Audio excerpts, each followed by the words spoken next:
আমি আমার জুনিয়রদের বলবো যে যদি তোমার বাবার সম্পত্তি থাকে তুমি এই দেশে থাকো, আর আমাদের যদি মধ্যবিত্ত থাকে তাহলে তুমি যদি চাকরি ছাড়া অন্য কিছু করতে পারো থাকো, আর চাকরির আশায় নিয়ে তোমার এই দেশে থাকার দরকার নেই ভাই। সেটা আমাদের অতর্কিতভাবে আমাদের উপর হামলা করে এবং আমাদের কুকুরের মতো মারছে ভাই, এমনভাবে মারছে যে আমাদের হাতে তো কোনো অস্ত্র ছিল না ভাই, কোনো কিছু ছিল না। আমাদের কিছু ভাইদের মেরে মাথা ফাটাই দিছে ভাই, সে এখন ডিএমসিতে ভর্তি আছে, কারো হাত ভাঙাই দিছে, কেউ পিজিতে ভর্তি আছে। প্রথমে শান্তিপূর্ণভাবে পিএসসি স্যারকে আমরা বলেছিলাম, স্যার আমরা তো মাত্র 40 দিন পেয়েছি, যে আমাদেরটা একটু সময়টা একটু বাড়িয়ে দেন, যেন আমরা হচ্ছে গিয়ে আগেরদের সঙ্গে প্রতিযোগিতা করার জন্য একটু সময় পাই। সেটা 2.5 মাস হতে পারে, 3 মাস হতে পারে, আমাদের দিকে একটু কনসিডার করেন।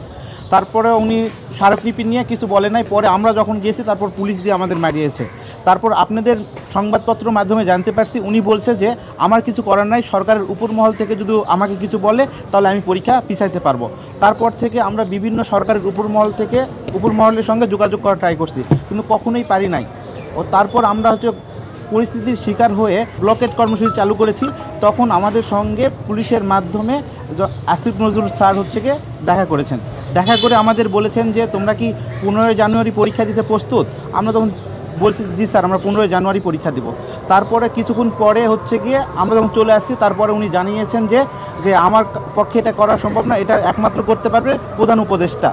তারপর হচ্ছে গিয়ে আমরা প্রধান উপদেষ্টার সঙ্গে দেখা করার জন্য শান্তিপূর্ণভাবে শাহবাগের এখানে আসছিলাম। যখন পুলিশ ভাইরা আমাদের হচ্ছে গিয়ে ব্যারিকেড দেয়, তখন আমরা শাহবাগে পুলিশ ভাইদের প্রথমে খোঁজ দিয়েছিলাম শান্তিপূর্ণভাবে করার জন্য, এবং ওনাদেরই বলছিলাম যে আমাদের তেমন কিছু চাওয়া নাই, আমরা চাই যে শান্তিপূর্ণভাবে প্রধান উপদেষ্টার সঙ্গে আমাদেরকে দেখা করা যা হোক। জাস্ট প্রধান উপদেষ্টা আমাদের 2-3টা প্রতিনিধির সঙ্গে কথা বলবেন এবং তিনি তার শান্তিপূর্ণভাবে আমাদের যা বলবেন আমরা তাই মেনে নেব। যদি বলে যে পরীক্ষা পিছায় যাবে তাহলে আমরা শান্তিপূর্ণভাবেই চলে যাব, না পিছাইলেও আমরা বলবো যে কোনো কারণে আমরা স্যাক্রিফাইস করতাম। কিন্তু প্রধান উপদেষ্টার সঙ্গে আমরা কোনোভাবেই দেখা করতে পারি নাই।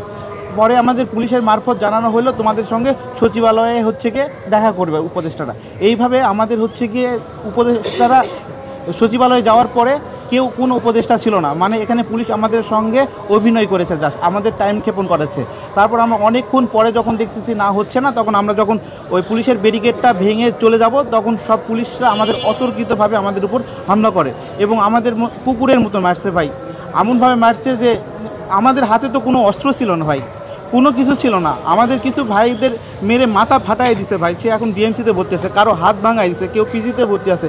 কিন্তু তারপরও হচ্ছে গিয়ে কেউ এই পর্যন্ত দেখা করতে আসে নাই ভাই। আর আমাদের যে ছাত্র প্রতিনিধি হয়ে যারা উপদেষ্টা হয়েছিলেন তা আমাদের বলেছিলেন যে তারা আমাদের হয়ে কাজ করবেন, কিন্তু ভাই তারা আমাদের হয়ে এখন কাজ করে না। তারা এখন নিজেদের হচ্ছে গিয়ে কে কোন আসনে হচ্ছে গিয়ে এমপি হবেন সেটা নিয়ে ব্যস্ত। এই জন্য অনেক অযৌক্তিক আন্দোলন, যেখানে ভোটারের সংখ্যা বেশি তারা সেগুলো নিয়ে কাজ করেন।